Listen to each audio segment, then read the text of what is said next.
Let me paint this picture for you real fast. So Josh, my partner, we've been together over 20 years. Oftentimes after work, he asks me, hey, Marie, how you doing? Like, how's work today? How you feeling? Mindy, for years, you want to know what my response was? Some version of, oh my God, I'm so overwhelmed.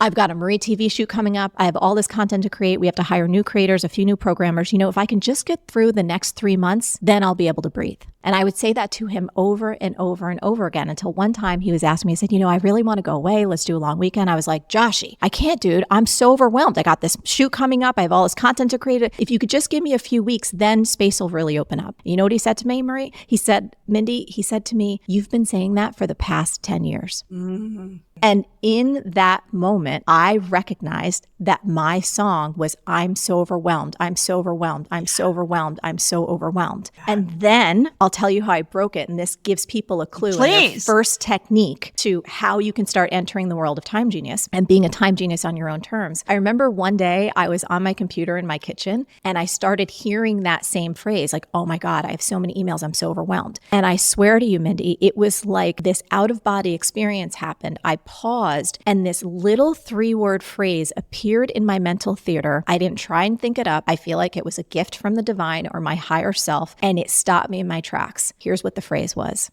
I don't do overwhelm. Forward. I don't do overwhelm. And I was like, I don't do overwhelm. What are you talking about? And all of a sudden I felt like my shoulders relaxed. This huge weight was lifted off of me. And I realized how ridiculous and repetitive and idiotic it was that for years I've been telling myself how overwhelmed I was. And from that moment forward, I started saying, I don't do overwhelm anymore. And here's what that started to do. So I started to rewire my own brain. Whatever we say to ourselves repeatedly and with emotion, it becomes our reality. It's not woo-woo. It's not science fiction. It's science fact. So that's Hebb's law. Neurons that fire together, wire together, right? We create that emotion. And here's what's really interesting about the I don't do phrase. It leverages this really cool linguistic tool that hardly anybody knows about in terms of changing our behavior and helps us speed it up and get out of limiting beliefs faster. So this is based on research done by Dr. Vanessa Patrick, who found when we humans are framing a refusal using the words I don't,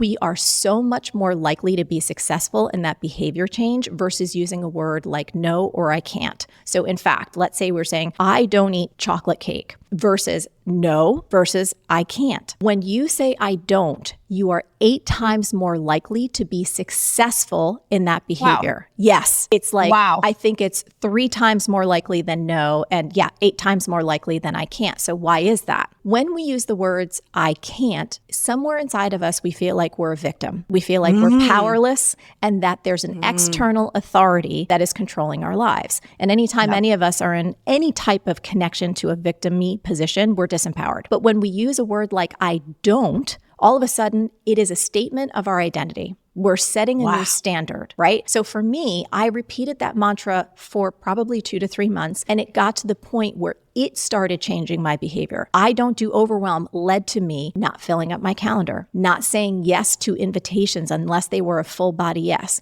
It even led to me not checking my email in the middle of the day, which was definitely not the best use of my time or attention. Now, I want to say something. My addiction was to overwhelm. That became part of my identity as an entrepreneur, right? It's like, I'm always overwhelmed. I'm always overwhelmed. People listening might be like, well, I don't do overwhelm like you do, Marie. Can this still help me? I told this to a writer friend of mine who said, Marie, you know what? My thing is not overwhelm. You know what my thing is? Guilt. I have a kid and I am constantly feeling so guilty that I don't spend enough time with my child, even though in reality, I spend tons of time with her. I said, good. Your I don't do statement is I don't do guilt. I want you to say it to yourself inside and out loud and in your head, on repeat, with emotion, with intensity, and really take that new stance. Within, I think it was about 2 weeks, it completely changed her life. So for anyone listening right now, if it's procrastination, if it's perfectionism, if it's overwhelm, if it's people pleasing, right? And filling up your calendar morning, noon, and night, make your own I don't do blank statement because it is scientifically proven to help you shift that behavior and to start to see your way and feel your way and behave your way into a new paradigm.